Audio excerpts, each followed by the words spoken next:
Hey friend, can I ask you something?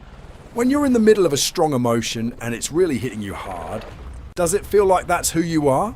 Like that feeling is who you are as a person? Like if you're angry, you're an angry person. If you're sad, you're a sad person.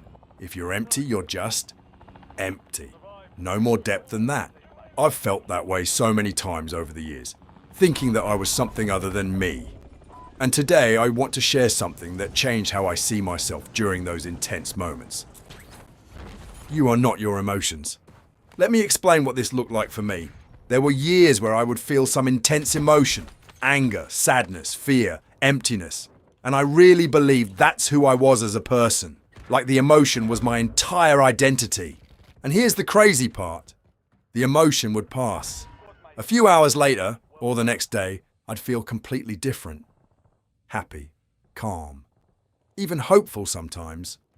But in the moment, I felt like it would last forever, and I was convinced that's just who I am. The thing is, emotions are like weather. They're always changing. Think about it. Have you ever stayed angry forever? Have you ever stayed sad forever?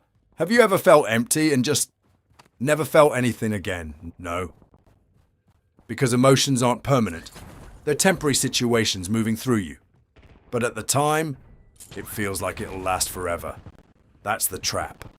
Another thing I've noticed, when I'm feeling a heavy emotion, I start making it bigger than it is, saying to myself, this is who I am. I always feel this way. I'll never get better. But that's the emotions talking, not me. The real me, the core of who I am, that's beneath the weather, is like the sky.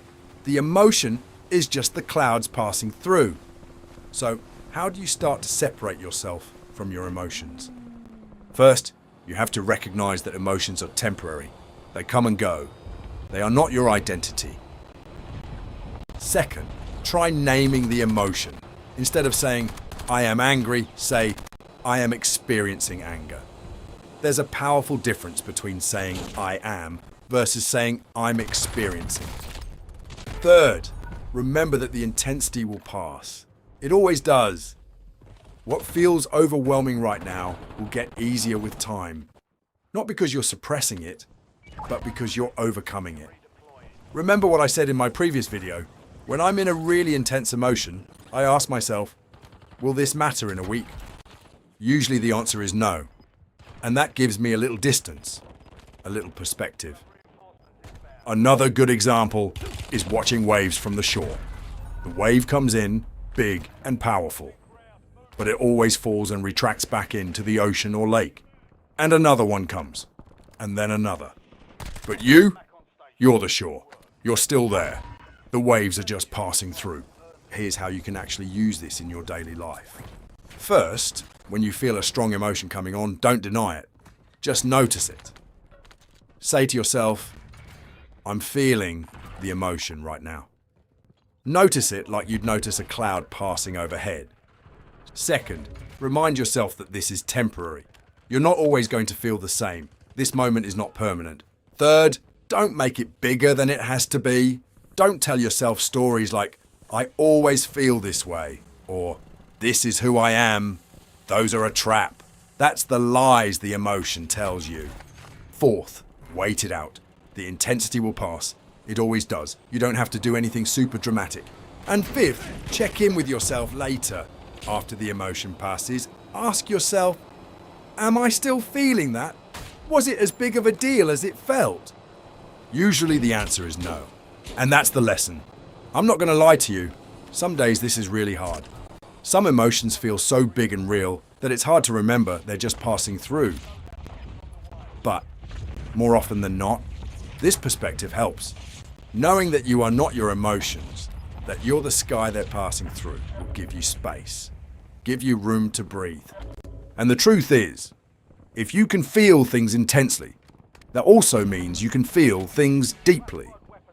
You have the capacity for joy that matches the capacity for pain.